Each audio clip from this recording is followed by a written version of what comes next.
Yo, what up, fam? This your boy Sid, the RC guy, and we're here at beautiful Copart's Hobby Town, as we do so often. And we got a video for you of how to weather. And of course, your boy doesn't know how to do it, so my good friend Will is going to help you out. He's just a little camera size, so all you're going to see is poof, his hands. He's kind of like a hand model. So we have a machine gun here that he is going to weather for us. He's already done one side. We're going to get a close-up view here in a little bit, and then the other side of how we're going to do it. We've also got a few other pieces that he's going to weather that he needs to do for himself. So we're going to bring the camera in here in just a second and get this thing going. Alright, so here we are. We're going to teach you how to weather. Right now I've got a Lewis gun, or something close to it, from World War I. It's a plastic replica. I've done some weathering and some dry brushing on here already. I did not do this side. I'm going to show you exactly what I've done here on this side. I've also got a dumpster, a garbage skiff from a miniatures game, which we're going to weather up because garbage skiffs are never this clean. We are going to dirty it up and make it look more real to be more immersive in the gaming environment. I've got a variety of brushes here. For dry brushing, you're going to want some kind of beat up, frazzled brushes that you don't really care about. Usually older brushes that have kind of worn out their welcome. They're still usable as dry brushes and weathering brushes. I've got one big one, one slightly smaller one, and then I've got some other various detail brushes. I don't know if you can see the tip on that one. It's kind of fine. Any brushes will work, really. Any brand of brush, it doesn't matter. One brand's not better than another. It's all personal preference. Use what you're comfortable with. You know how the brushes behave, and as long as you're comfortable, you're going to have a better paint job. Alright, so let's start off, and I use Vallejo and Citadel paints interchangeably, sometimes Tamiya and Model Master. It really doesn't matter. Again, it boils down to personal preference. Use the paint that you're comfortable with, because paint does have a behavior, and you want to use a paint that you are familiar on how it behaves. And by behavior, I mean the way it sticks to your brush, the way it comes off on the model, things like that. So I squeezed out some silver. We are going to dry brush it, and dry brushing is just that. It's paint that's dry on your brush. We're going to start by getting the brush kind of gloppy, and we're just taking some paint and lightly brushing it off onto a paper towel so that there's less paint on the brush. That way you're not going to be covering the whole surface. You're just going to be lightly going over this and putting a little bit of paint on the relief of the model rather than the creases and crevices. So the deeper parts will stay black, and the higher parts, or the more outer parts, will get the silver on them. That way you can see more of the detail, the ridges in the cooling sleeve of this Lewis gun. And then that way it's not completely black, it's not completely silver, it's weathered. And that's exactly what we're doing here. Try to go against the grain. Notice I'm not moving the brush back and forth along the lines. I'm going against the lines so that it hits the relief more than the creases and crevices. And every once in a while you gotta reload your brush, wipe it off. Not all of the paint, like you're cleaning the brush, just enough to where it's not covering everything, kind of half and half. And again, when we're changing the direction of the details, we're going to change the direction of our dry brushing. So now I'm going opposite of the detail so that it accentuates staying off of or out of the creases and crevices. And you can put it on as heavy or as light as you'd like to get the desired effect. You can get kind of an inconsistent look to it because everything weathers at different rates depending on, like as for a gun, how many parts of the gun get more activity or use as opposed to other parts of the gun. I'm just going for a nice consistent look for a dark metallic. And then we've got some rivets right along the side here. Dry brushing really brings that out because the rivets are raised. If you can see, it's already picking out that detail. And then along this cover here, it's getting along the edge as opposed to the middle with silver, because those are the parts that are going to get bashed around and the paint's going to chip faster than the middle because they're exposed and more vulnerable to moving the gun around or whatnot. Adds more of a real look rather than painting it all black or all silver. This is going to make it look more authentic, more real, and immerse the viewer into your model.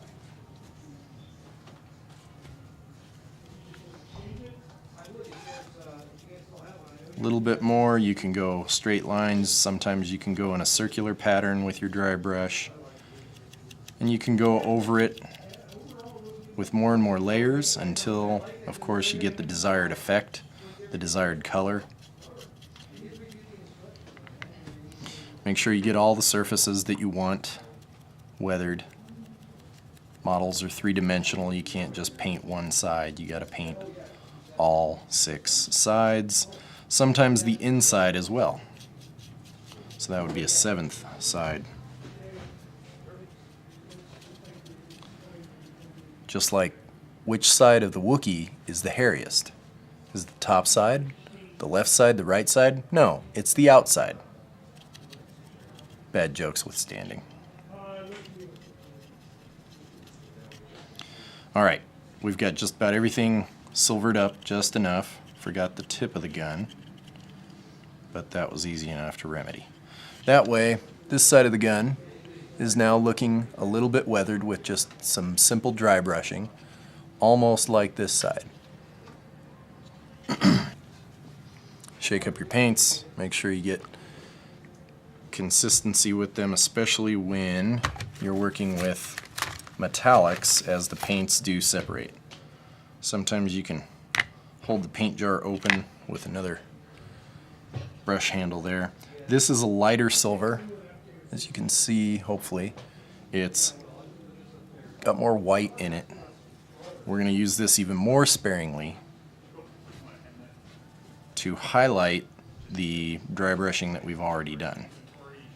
Just going to choose a few spots and pick out a few areas that I want the silver to be exceptionally shiny on. The paint to have chipped off or whatnot. Maybe it's just a little more scraped up in those areas. Especially these vents. And then the tip of the gun, because we're going to weather it with a little bit of grease and grime, some color, some browns and whatnot. And the lighter silver will help the weathering, the grease and grime, to show up a little bit more, because the shinier silver will be more of a contrast. And around here, this looks like an ejection port for shells. We're going to put a little bit more silver there because there's a lot of activity, and we're going to put more color there.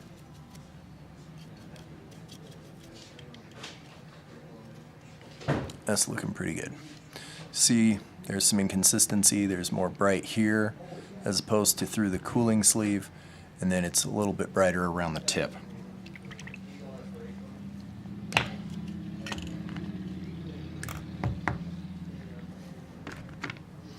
Pardon my hand, do some hardcore full contact painting on the weekends. This is a Citadel wash. I like this for weathering. It's a lot thinner than a normal paint. There's different mediums, different formulas for making this. It's a lot thinner, more like water. Hopefully you can hear it sloshing around like water. This behaves differently than paint, and you need to treat it as such. Oh, yeah. What we can do is get a finer tip brush And this stuff, unlike paint, paint covers wherever you put it from the brush onto the model. What this does is it wants to get into the nooks and crannies. It wants to stay off of the relief, kind of like water. What we're going to do is pick out a few areas like this raised part, where it connects to the lowered part, more boxy area of the receiver of this gun.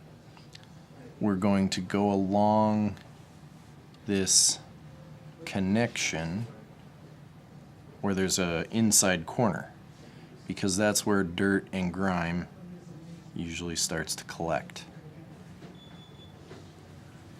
And then that way there's a little bit of color there, a little bit of brown, like oil is dripping off of it, or oil was there and dirt got there. We're going to follow the contours of the details and go around there. You can be a little bit messy with this because, as I said earlier, it behaves in a different way than paint. It wants to go into the creases and crevices.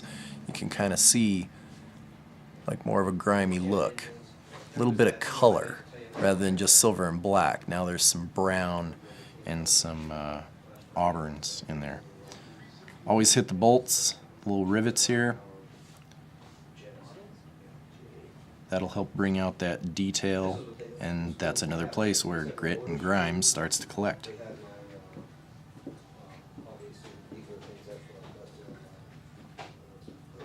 Just like that. Around these hinges, or the ammunition flap, I guess, would open up. I'm not too familiar with World War I weaponry. I didn't serve in that war. But along this joint, that's where there'd be a lot of grit and grime, maybe some oil. And then around those rivets, and you can see how it's starting to look kind of grimy, like an old, well-used machine gun.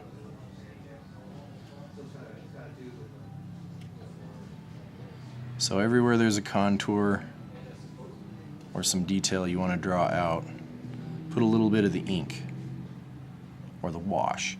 It acts more like an ink than a paint. It's a lot runnier and you kind of have to be careful. Sometimes you paint it on, sometimes you're dabbing it on.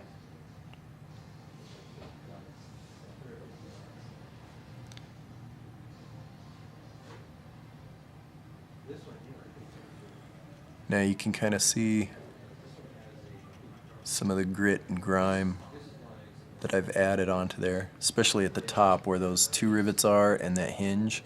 That's going to add a lot more character to this machine gun. Maybe around this as well.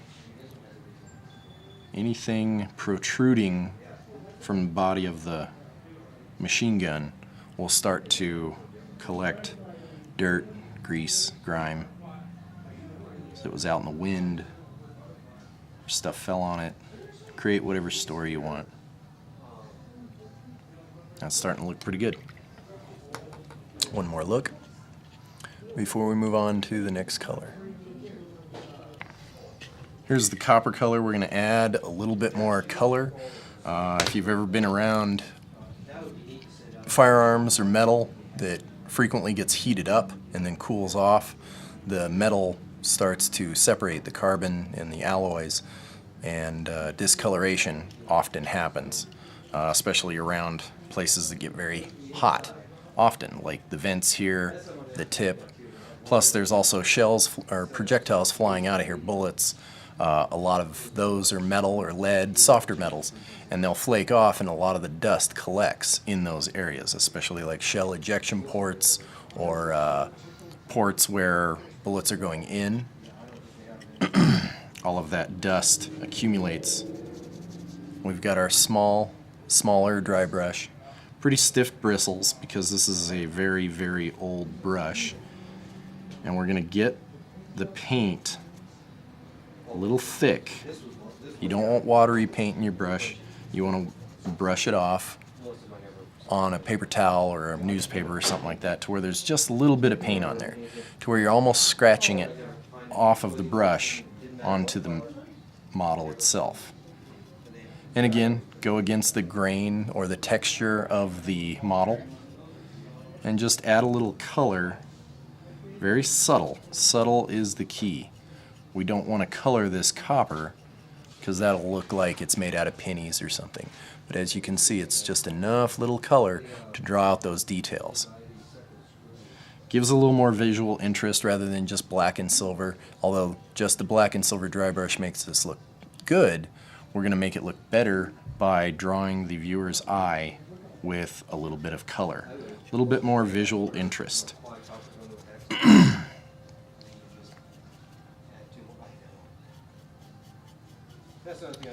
Now here it's more subtle. Here it's a little more bold. That's okay. Don't worry about it. Don't worry about your mistakes ever when you're painting or doing anything artistic. Don't ever point it out to anybody viewing your piece of artwork, because most of the times they'll point right at your mistake and they'll compliment you on it. It's not a mistake, especially when you have time to go back and dull that down, which is what we're going to do later to this side as well. And as you can see, the side that I've been demonstrating on is looking pretty close to this side already. Nice and quick techniques. Nothing needs to be overly complicated. And this is some kind of shell ejection port. Brass is a softer metal. It does start to wear and flake off. We're going to put a little attention there and put some of this brass coloring there, as if a lot of shells have been ripping out of this machine gun. And then near the tip, we're going to put a little brass there. It's not going to look super real yet, but here in a minute, we're just brightening this up and adding a little brown color to it, because bronze has a lot of orange and brown in it. And it's going to simulate the heat discoloration from bullets flying out of the barrel. So there's the tip. It's already starting to kind of look like it's hot already. We're going to dull that down so it doesn't look like it's hot now, but it was hot at one point and it discolored the metal. Same thing with these vents and the shell ejection port. You can always do research online or in history books to see old rifles and to see where the discoloration from heat affects the gun. This one I'm just winging it and doing a demonstration to show these methods, but you can use this on car parts or tank parts or futuristic robots that have been lying in the muck for a really long time. Weathering, you can use any kind of colors and stuff. The washes that I've been using, they come in various colors. Typically I use a lot of brown and black. Those are your typical weathering colors. But occasionally you'll use like a green or some other color to simulate maybe slime or ooze in some futuristic planet, or maybe antifreeze or other chemicals that have leaked out of an engine or some kind of device. Now we're going to grab a little bit darker color. This is the one that we just put on. It's a very bright bronze. This one's a little bit more muted, a little darker. And we're going to go over it and give it more of a weathered effect, similar to what we did with the washes, but this time we're doing it with paint, and all we're doing is dry brushing it on.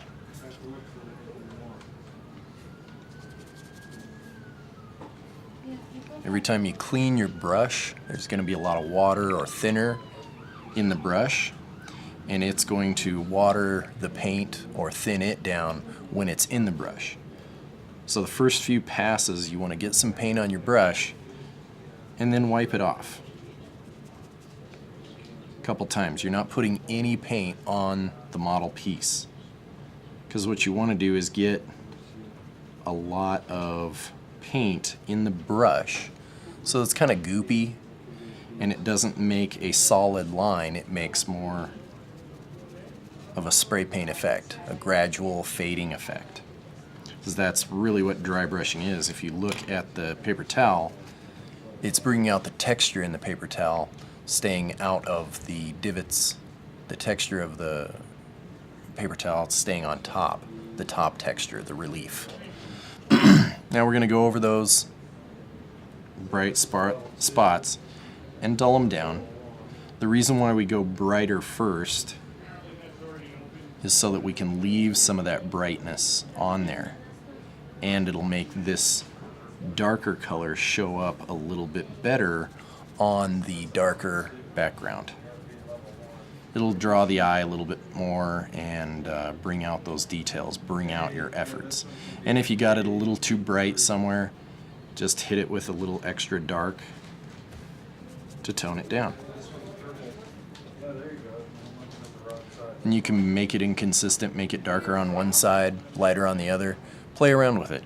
See what effect you're looking for, and to learn more about the effect, always experiment. Try new things, try something else. You can always wash off these acrylics. I can wash off with a little bit of Windex and a paper towel. That way if you make a mistake, it's not the end of the world. You can either paint over it, or you can strip it and repaint it. But I always say it's not an accident or it's not a mistake, because you can paint over it.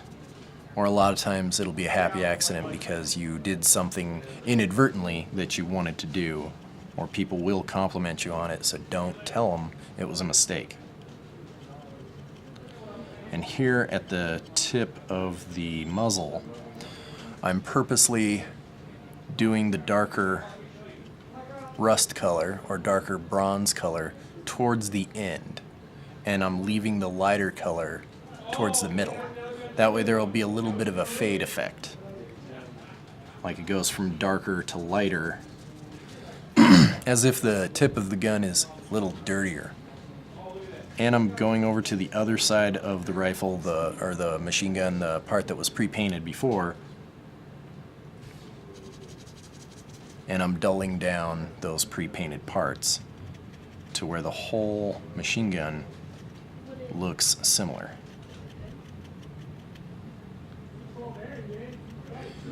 Getting the end as well, you can see how there's silver all around, but the tip has some color to it, some character, and just touching it up with a little bit of dark weathering color. We might even go over this with the inks as well, and then we're going to hit it with a black ink, and that'll help draw everything together, make everything a lot darker. And as you can see here with these bolts, I took the wash, dabbed it on the underneath of the rivet, and drew it down so it looks like the muck, the oil or whatever it is, the weathering, the corrosion has dribbled down in the rifle's use.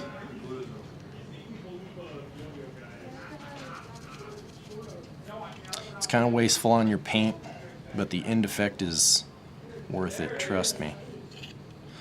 So there we've got it. It's getting pretty weathered and stuff, but now we want to subdue those colors just a little bit more. Here's a black ink wash. We've been using a brown so far, a really dark brown. They have light browns. The black is really useful. I use it a lot. And we're going to be very liberal and messy with it here, because all of these areas are very bright now with the silver and the contrasting color of the brown, the coppers. What we're going to do is tie them all together and make it look like a really oily gun by just being very liberal with this wash. And this time I'm going with the grain, with the detail of the machine gun, because I'm trying to help the wash get into the creases and crevices and to stay off the relief. So the dry brushing, you're going to draw out the relief and paint against the relief to draw that out, make it more visible, put the colors on it, as opposed to the creases and crevices, the lower areas of the surface. And then the wash, in contrast, is going to subdue and shade all of the lower parts of the rifle. And there we're getting a more uniform, blended look, very oily. The washes are shiny when they're drying because it's more watery, but don't worry about that. It will dry and have a more flat, finished look. Leave some areas, like this area here, I'm leaving it untouched.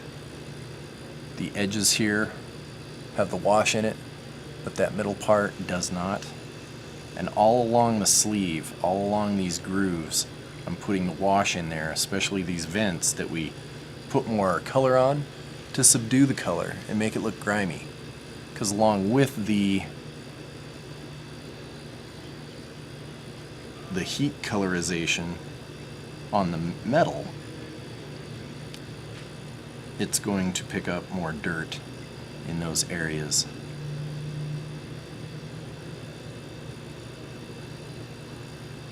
I am going to stay away from the grime and the rivets because I don't want to subdue that. It's already subtle enough, and this black will make it even harder to see. So some areas you're going to stay away from. And if you can see, it kind of separates the detail. It's not really about shading or highlighting, it's about contrasting. That way the shading and the highlights more contrast each other, and you can see them, and it draws out the detail. It draws the viewer's eye to it. It really makes it more noticeable. Some inconsistent weathering shading on the handle there. Now be careful when you flip it around to do the other side. I'm going to hold it by the sight here because this ink really rubs off on your fingers. So now this is the other side. We're going to do the same thing. We're going to go along the grain with this sleeve so that it's going to get in all these little channels and stay in those grooves. And don't worry if you're clumsy like me. It's all about being kind of messy because this is weathering. Weathering is messy. Again, I'm going to get the tip of the muzzle brake here and stay away from the inner part to make it look darker towards the tip, a little cleaner towards the middle of the tip, to make it look like there's been a lot of shells firing out. If you're a lot of projectiles, a lot of use, because that's where the dirt really stays. It comes from the tip here, and then it slowly, gradually starts to accumulate back. Back to the sleeve, just finishing that up. And get those vents. Because again, the color is nice and bright. We want to dull it down and blend it in with the others and make this really dirty, grimy. I think Sid is going to put this gun on one of his RC cars. He's going to make it like post-apocalyptic, like Mad Max, Fury Road or something. So this is going to be appropriate. And once again, gotta hold the damn paint pot open.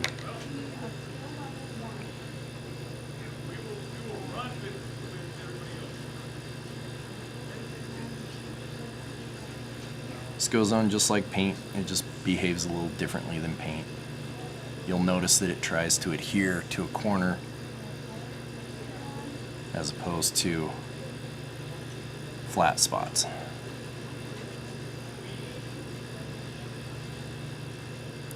And sometimes you can even wipe off excess, even in a direction, so that you get more directional lines. That's really good for like a spaceship or a car or something. put a bunch of wash on it and then wipe it from front to back. That way it looks as if though the grime has been streaking in the wind or with wind resistance of the vehicle. So this is all a little bit shiny where all the wash is. So we're going to put this somewhere off to the side so that it can dry. Washes take a little bit more time to dry than actual paint. Then we're going to do some of those other techniques with the brown wash on the garbage skiff that I showed you earlier. So here's the clean side. Here's the side that I started to weather. And if you look, there's like a design here with like a cross pattern or something, a reinforcement to the skiff. This one's harder to see than this one. We're going to make this side look more like that by weathering it and drawing out those details. So we've got like a mid-brush, mid-thin brush. We're going to load it up with some weather, and just like on this side, I put it right in the corner like that and just kind of left it. You can get some more, put it in the corner, and start streaking it down a little bit with the brush to simulate gook and grime kind of running down. Somebody threw a bunch of oil rags or food or something in here, and it leaks out of the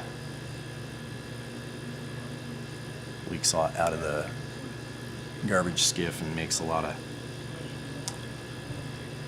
grease and grime, junk and stuff. Plus it's drawn out that detail line and making this underside look darker, grimier, greasier, because that's where dirt starts to accumulate. So here we're going to do the same thing. Load it up with a lot of wash and put it right there in the crevice. It's going to draw that out. Use a brown on a yellow. They're nice contrasting colors. It's nice and thick there. You can see that line a lot better. We can even do it up here with these lines like that. And that detail is starting to really show. Just like if you've ever seen a real dumpster, of course, or a trash bin or something like that. Really gonna see where the dirt accumulates. And then, once again, take some extra and lightly streak it down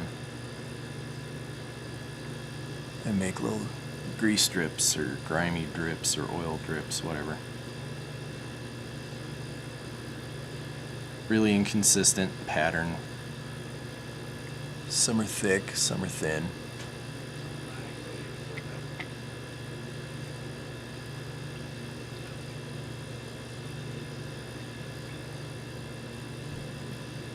You can go back once this is dry and put on more layers because sometimes dirt and grime, oil, it leaks over time. More and more layers, you'll start to see like the lighter layers will of course be lighter, the heavier layers will be heavier, and it'll give you more of a layered look to your dirt. And it doesn't take a whole lot of time. I mean, we've only been doing this a couple minutes and we're working on 2 different pieces. Wash takes a little long to dry, so while we're waiting for the gun to dry, working on this one. Oh, you're not wasting your time. And here on the side, drawing out that detail. That way it's not just yellow. It's dirty yellow.